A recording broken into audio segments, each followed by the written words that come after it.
जवाब लूंगी, लेकिन लगातार भारत सरकार भी कार्यरत है। आज सीसीएस की मीटिंग भी है और केंद्रीय कैबिनेट की भी मीटिंग बुलाई गई है। कुमार गौरव लगातार हमारे साथ बने हुए हैं।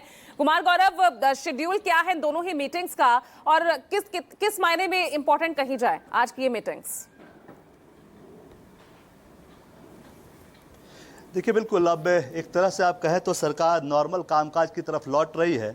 सीसीएस की बैठक है और मुख्य तौर पर जो ऑपरेशन सिंदूर अभी फिलहाल होल्ड पे है, जारी है, लेकिन फिलहाल अंडरस्टैंडिंग है पाकिस्तान के साथ कि सीमा पे तनाव नहीं होगा, तो उसको लेकर तमाम सुरक्षा स्थितियों का जायजा लिया जाएगा कि क्या स्थिति है, हमें अपनी कितनी तैयारी करके रखनी है और पाकिस्तान कहीं कोई हरकत तो नहीं कर रहा। इन तमाम चीज़ों पर चर्चा होगी। इसके अलावा सीसीए की महत्वपूर्ण बैठक है जिसमें 11 बजे से जो बैठक होनी है उसमें चिप बनाने के लिए, जो चिप आजकल सेमीकंडक्टर का जमाना है, चिप बनाने के लिए जो वित्तीय मदद प्राइवेट सेक्टर्स को चाहिए, उसके लिए जो वित्तीय मदद है उस पर कैबिनेट बड़ा फैसला ले सकती है। तो कुल मिलाकर 11 बजे से बैठक शुरू होगी।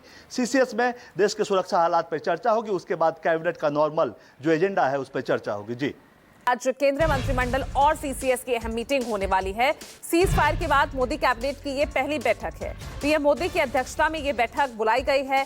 कई अहम फैसलों पर मुहर लगने की संभावना है।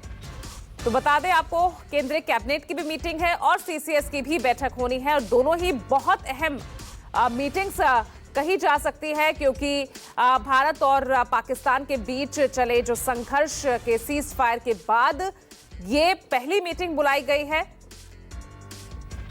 एक तरफ सीसीएस की मीटिंग है जो सुरक्षा मामलों को लेकर बुलाई जाती है और दूसरी तरफ केंद्रीय कैबिनेट की मीटिंग। और मेरे साथ कुमार गौरव जुड़ रहे हैं ज्यादा जानकारी के साथ। गौरव, जरा जानकारी दीजिए दोनों ही बैठकों को लेकर। पहले कौन सी बैठक होने जा रही है, क्या मुद्दे सीसीएस के रहेंगे? क्योंकि सबसे पहले जिस तरह से अभी सीज फायर भारत और पाक के बीच जो चल रहा है उसके बाद बुलाई गई ये पहली मीटिंग है। देखिए, बिल्कुल अब बैठक शुरू हो चुकी है और अभी सीसीएस की बैठक चल रही है, कैबिनेट कमेटी ऑन सिक्योरिटी, जिसमें प्रधानमंत्री हैं, एनएसए डोभाल हैं, रक्षा मंत्री हैं, वित्त मंत्री हैं, गृह मंत्री हैं। ये टॉप मिनिस्टर्स इसमें शामिल हैं और जाहिर तौर पे पहलगाम हमले के बाद ये तीसरी बैठक है। सबसे पहले जो बैठक हुई थी उसका परिणाम आपको पता है, वाटर स्ट्राइक और डिप्लोमेटिक स्ट्राइक जो है वो किया गया था पाकिस्तान के ऊपर। और जाहिर सी बात है, अब सीज फायर पे एक अंडरस्टैंडिंग पे भारत और पाकिस्तान पहुंचे हैं डीजीएमओ स्तर की वार्ता के बाद। उसके बाद ये पहली सीसीएस की बैठक है। इसमें जो मुख्य तौर पर जो एजेंडे हैं वो मैं आपको बताऊं कि जम्मू कश्मीर में सीज फायर के बाद सीमा की क्या स्थिति है, कितना तनाव है, क्या इंटेलिजेंस इनपुट्स हैं, उसके विषय में जो तमाम अधिकारियों के द्वारा इंटेलिजेंस इनपुट दिए गए हैं उन पर चर्चा होगी। और उसके बाद उसको रिव्यू करने के बाद ये फैसला इंटरनली ये हो सकता है, लिया जाता है। इस तरह के तमाम फैसले जो चौकसी के फैसले होते हैं वो इंटरनली लिया जाता है कि इसमें किस तरह से सीमा की और घेराबंदी और मजबूती से की जाए, कहाँ सुरक्षा में लूप होल्स हैं उनको ठीक किया जाए। तो ये तमाम फैसले हो सकते हैं। इसके अलावा पाकिस्तान में जो टेरर आतंकी कैंप अभी भी सक्रिय हैं उसको लेकर डिप्लोमेटिक स्तर पे किस तरह पाकिस्तान को बेनकाब किया जा सकता है, उस पर और किस तरह से दबाव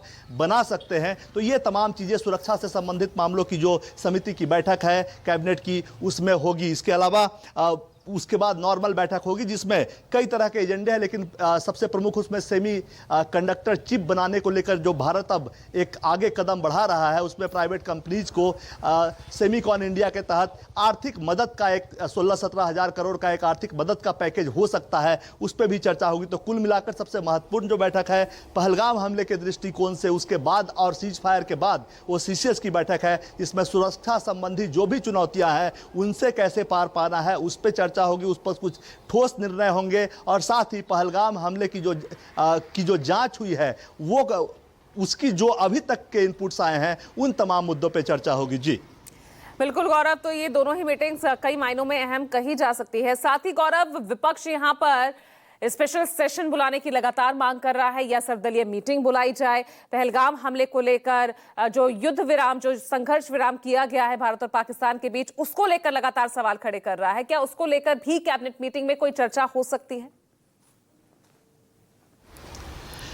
देखिए बिल्कुल उसको लेकर CCPA cabinet committee on parliamentary affairs की बैठक होती है। हालांकि वही वो तमाम मंत्री होते हैं जो कैबिनेट की बैठक में शामिल होते हैं, उसी में से 10-12 मंत्री जो होते हैं वो cabinet committee on parliamentary affairs में होते हैं। उसकी बैठक अलग से आहूत नहीं की गई है, इसलिए फिलहाल कहना मुश्किल है कि उस पर चर्चा होगी कि नहीं। लेकिन हाँ, ये बात जरूर है कि विपक्षी दलों का लगातार दबाव है कि इस पर एक सर्वदलीय बैठक बुलाई जाए और उसके बाद फिर संसद का विशेष सत्र बुलाया जाए। हालांकि जहां तक सूत्र इशारा करते हैं कि प्रधानमंत्री ने जो 12 तारीख को राष्ट्र के नाम संबोधन किया, जिसमें जो तमाम सवाल ट्रंप के इंटरफेरेंस से लेकर आगे रास्ता क्या होगा भारत पाकिस्तान रिश्तों का, किस स्तर तक होगा, किस स्तर पे बात हो सकती है, किन मुद्दों पे नहीं हो सकती है, इन सभी पे प्रधानमंत्री ने राष्ट्र के नाम संबोधन में बिल्कुल साफ साफ खुले मंच से एक क्लैरिटी दे दी है। और सरकार को ऐसा लगता है कि बाकी जो अब जो चीजें हो रही है वो राजनीति का हिस्सा है, जो असल सवाल का जवाब देना चाहिए था वो प्रधानमंत्री ने दे दिया है।